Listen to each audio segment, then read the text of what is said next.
love transcends gender. It doesn't care who you are, what color of skin you are, how old you are. You know, it's what you feel towards this other person, and you feel that this person is someone that has to be present in your life, like someone that you can't live without. I know it sounds cliche, but someone you really can't live without.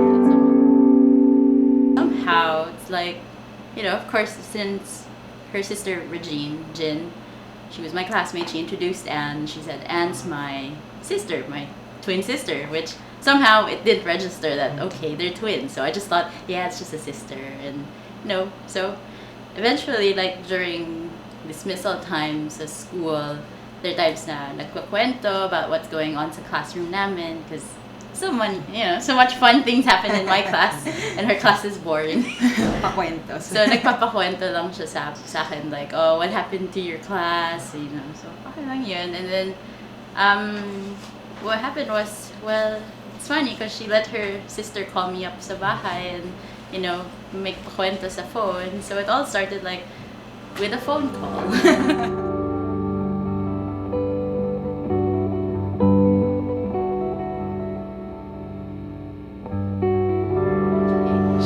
I bought the puppy sa kanya. And at the start of third year, ayun na, we became much closer like, you know, it's like there's something there na you're probably just afraid to say what it is. Like you're trying to say that, okay, it's like we're best friends, maybe special friend, maybe, you know, like what I feel for you is like, hi, I'm the youngest in the family. I don't have sisters. I only have a kuya. So I'm like, maybe she's just like a sister. That's how you'd feel towards a sister. Like you'd take care of her, etc. But okay, it went a different direction. So yeah. Parang there's a turning point na like we couldn't describe what is going on between us. So just had to ask like, what would you sacrifice for love? Like I don't mind like sacrificing my gender, but no. So Because that's when I realized na mahal ko siya. Years ago, blind date through a friend, best friend niya, blind date kami sa library. Ano pa yung mga Friendster days pa yun. Wala pa yung, hindi pa Facebook, mga Friendster pa. So kita kami, getting to know you. First, palitan number, tapos text, tapos casual dating. Until, matagal yan yung casual dating, until it was February of that year. Sa Valentine's yun, sinurprise niya ako. Yun na yung naging officially on kami. Doon na siya nung sinigot ko na yung naligaw. Tsaka we live together. After nung mag-decide kami na kami na, nag-live-in na kami, stayed in my place. Mas gusto ko yung ganong setup para mas mabilis makilala yung tao. Tsaka yung makikita mo yung mga imperfections, yung mga hindi pagkakasundo, na pipilit nyo magkasundo. Because you love each other.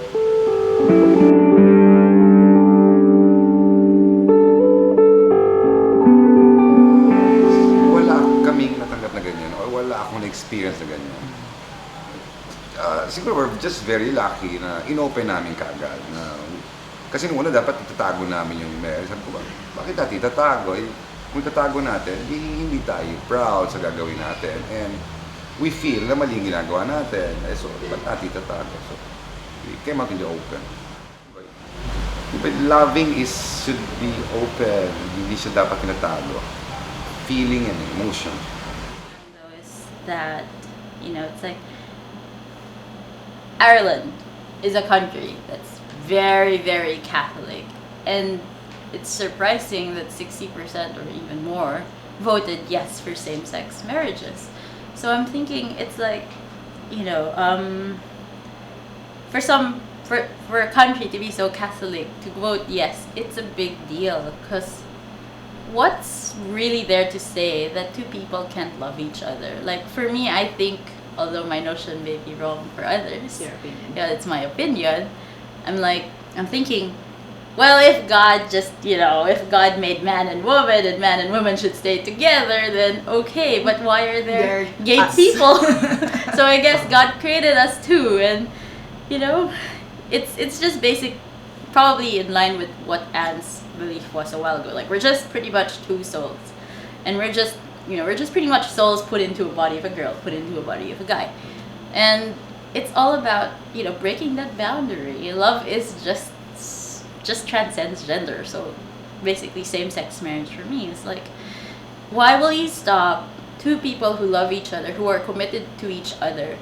Not, why will you stop them marrying each other if that's what they believe? If 100% they're committed to each other, it's funny because sinasabi nila na some homosexual couples are more, they have more fidelity. They're more committed to their partners rather than heterosexual couples na may mga kabit here and there, or for example, break up, like nagkakaroon ng mga broken families. But I guess it's something about the society na rin. You look at the society and you see that, okay, even heterosexual couples nagdi-divorce, nagka-annul. Like, who knows if homosexual marriages would lead to there. But the fact that pinaglaban mo tong relationship mo, the fact na you go through, you go against all odds and you go through the same-sex marriage, you try to make yourself not fit into that heterosexual standard of getting married, but it's more like you are committing yourself to this one person na kayo na, you're exclusive from the rest. Na it's both of you and you're ready to start, let's say, a family.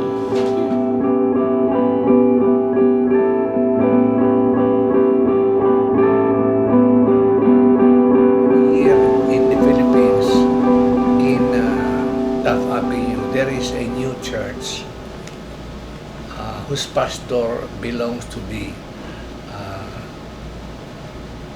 LGBT. And once they had a gathering also in Baguio. And I was with the pastor, LGBT siya. And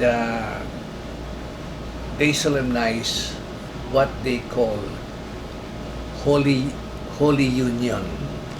Holy Union. They do not call it marriage because hindi nga pwedeng marehistro sa gobyerno na yung marriage si dalawang babae o dalawang lalaki. Kaya ang tawag nila Holy Union. Merong ang tawag naman iba naman, meron din partnership, etc., etc. Pero hindi marriage. Because the very word marriage, the root word of marriage is mas maris, lalaki, at saka it implies paternity and maternity. There can be no paternity without maternity. There can be no maternity without paternity. So, it is understandable, gusto ko sanang idiin ito ng aral ng simbahan na hindi sang-ayon sa same-sex marriage ay hindi lamang sang-ayon sa aral ng banal na kasulatan, kundi sang-ayon din sa batas ng kalikasan. That I would like to emphasize. That the church teaching on marriage is not only because of what the scripture says, but also what natural law says. So that petition was, ang sinasabi ni Attorney Falsis, LGBTs have the right to get married kasi yan ay equal, kasi sabi ng ating constitution, kailangan may equal rights for all, no? Equal rights for everybody regardless of sexual orientation and gender identity. Pag sinabi mo hindi pwedeng magpakasal ang lesbians and gays, bisexual, transgender, para mong sinasabing hindi sila pantay sa ibang tao na binibigay na ating saligang batas. So yun yung in summary, no, yun ang sabi naman ng ibang constitutional lawyer kay Attorney Falsis, hindi ka naman pwede mag-file yan kasi hindi ka naman mag-aasawa, tapos wala ka namang same-sex partnership, So in short, you're not an interested party. So gusto ni Attorney Francis diyan, hindi mo naman kailangan maging interested party para makapag-file ng petition for this. So ito ay nasa ball na ngayon ng Supreme Court. Hindi kasi yung sinasabi nito sa same-sex marriage proponents, bigyan ng karapatan ang mag-partner who have been together for a long time. Example, kung kunyari lang, namatay yung isang partner, partner A namatay. Yung property nila, pera nila, ni partner A at partner B, joint yan, hindi makukuha ni partner B. Wala siyang karapatang makakuha.